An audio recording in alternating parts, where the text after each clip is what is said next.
E aí pessoal, tudo beleza? Na aula de hoje a gente vai dar início aos estudos da física desse ano e a gente vai falar sobre os conceitos básicos da cinemática. Vem comigo!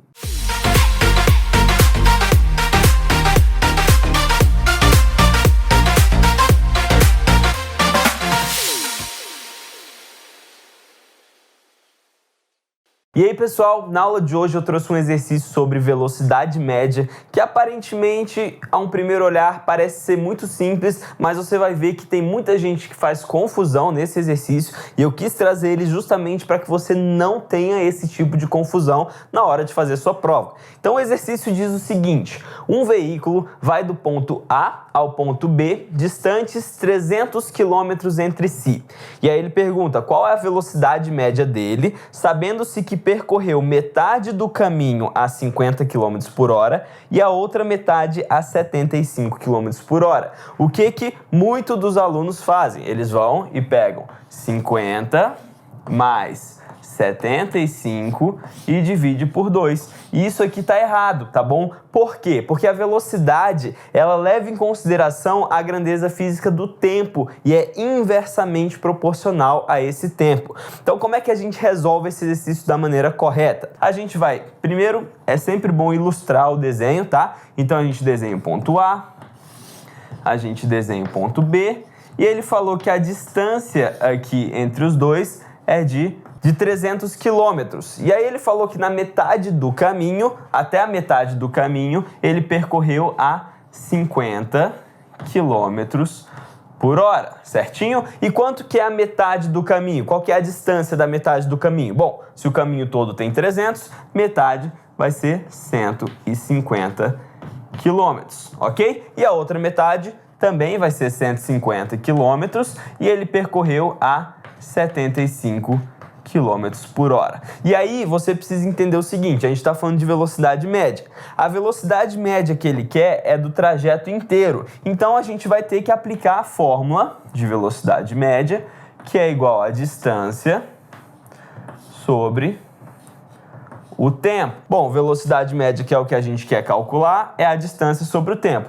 A distância entre os dois pontos eu tenho, que é de 300 km. Então isso aqui vai ser 300 dividido pelo tempo. Qual que é o tempo que ele gasta? É isso aqui que a gente precisa descobrir. E como é que a gente vai descobrir esse tempo? Fazendo o tempo que ele gastou para percorrer esse primeiro trecho e o tempo que ele gastou para percorrer esse segundo trecho e depois somar esses dois tempos, tá bom? Então vamos lá. 150 km, ele percorrendo a 50 km por hora. Basta você usar a fórmula de velocidade. Então, a velocidade é 50 km por hora, a distância que ele percorreu foi de 150 e o tempo, nesse primeiro trecho, eu vou botar T1, vai ser o que a gente quer descobrir. Eu vou passar o tempo multiplicando e vou passar os 50 dividindo. Vou trocar eles de lugar, tá bom? Então, vai ficar o delta T1, que é desse primeiro trecho, vai ser igual a 150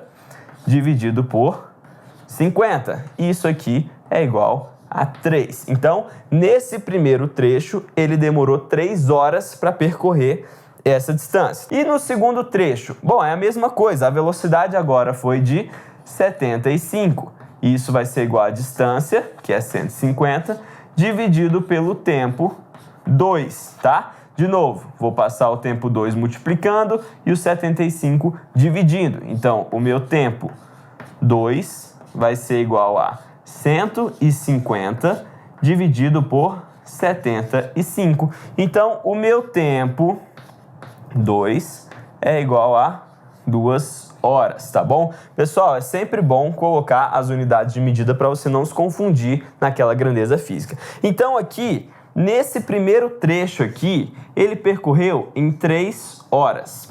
No segundo trecho, ele percorreu em 2 horas. Então, qual que é o tempo total que ele gastou para sair do ponto A até o ponto B nessas circunstâncias? 3 mais 2, então o total vai ser igual a 5 horas. E aí, na nossa fórmula de velocidade média, a gente faz velocidade média, espaço pelo tempo. O espaço de 300, que a gente já tinha do início do exercício, e o tempo a gente descobriu agora que é de 5 horas. Então, 300 dividido por 5 vai ser igual a 60 km por hora. Então, pessoal, é assim que a gente resolve um exercício desse tipo. Tem vários exemplos, isso costuma cair muito nas provas, só que o pessoal vai e faz a divisão dos dois. Se a gente fizesse 50 mais 75 dividido por 2, isso aqui daria 62,5 km por hora. E é diferente de 60 km por hora. Então, bastante cuidado. A gente tem que fragmentar os trechos e fazer a fórmula da velocidade média para cada um deles, para descobrir o tempo necessário em cada um desses trechos. Aí depois a gente soma o tempo total e usa a fórmula da velocidade média de novo para o trecho completo. Espero que vocês tenham entendido. Eu fico por aqui e te vejo na nossa próxima aula.